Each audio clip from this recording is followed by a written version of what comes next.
আমাদের আজকে উস্কানিমূলক বক্তব্যের কারণে বিভিন্ন রকম যে আমাদের বামের যে শিক্ষার্থীরা আছেন, যে সংগঠনের যে নেতৃত্ব আছেন, তারা বিভিন্ন রকম উস্কানি, এই যে কোটা সংস্কার আন্দোলনের নুরু, তারপরে লিটন নন্দী, এরা সকলে একত্রিত হয়ে তারা বিভিন্ন রকম গুজব ছড়াচ্ছিল।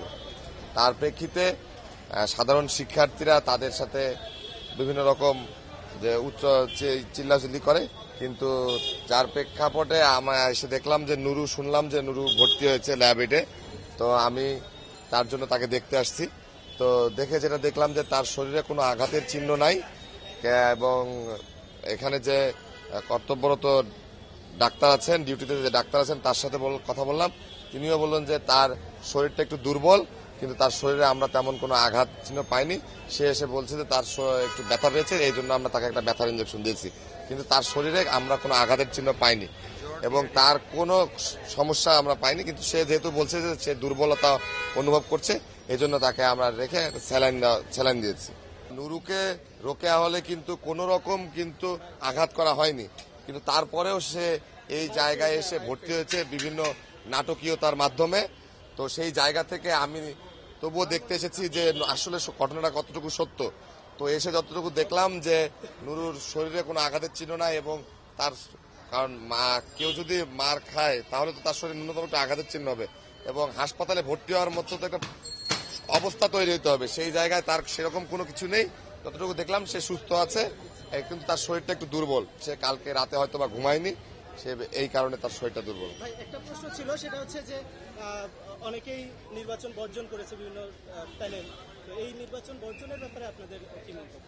এখানে বিভিন্ন বাম সংগঠনগুলো, কোটা সংস্কার আন্দোলন এবং ছাত্রদলরা যখন বুঝতে পেরেছে, আপনারা দেখে থাকবেন এই বিষয়টা কিন্তু ঘটলো আপনার 1টার দিকে।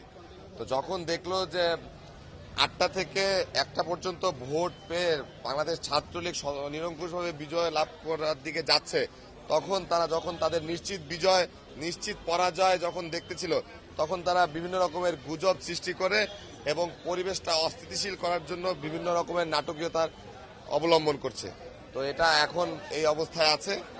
তো আমি বিশ্বাস করি ঢাকা বিশ্ববিদ্যালয় প্রশাসন কিছুক্ষণের মধ্যেই সেই ব্যবস্থা গ্রহণ করে ফলাফল দেবে।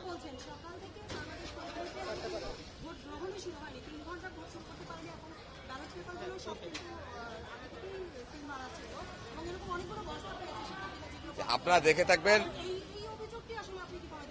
না, আমি এটা বলতে চাই যে আপনারা যে ব্যালট পেপারটি দেখেছেন, সেটাতে আমাদের হল প্রভোস্টের যে সিল মারার কথা, সেই সিলের সাথে কিন্তু মিল নেই।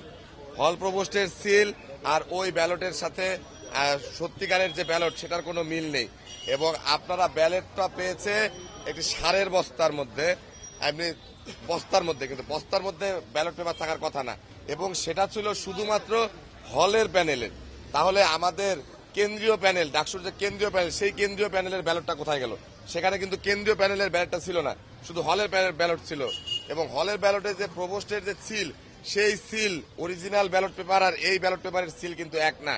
তো ঢাকা বিশ্ববিদ্যালয়ের যে দীর্ঘ 28 বছর পর ডাকসু নির্বাচন হচ্ছে, এই ডাকসু নির্বাচনটাকে বিভিন্ন দিকে প্রবাহিত করার জন্য, ডাকসু নির্বাচনটাকে বানচাল করার জন্য বিভিন্ন রকমের ষড়যন্ত্র তৈরি করছে।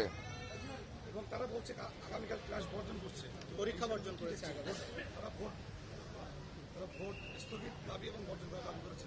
সেটা আপনি কি বলছেন? ঢাকা বিশ্ববিদ্যালয় অনেকদিন থেকে স্থিতিশীল পরিবেশ অবস্থায় আছে।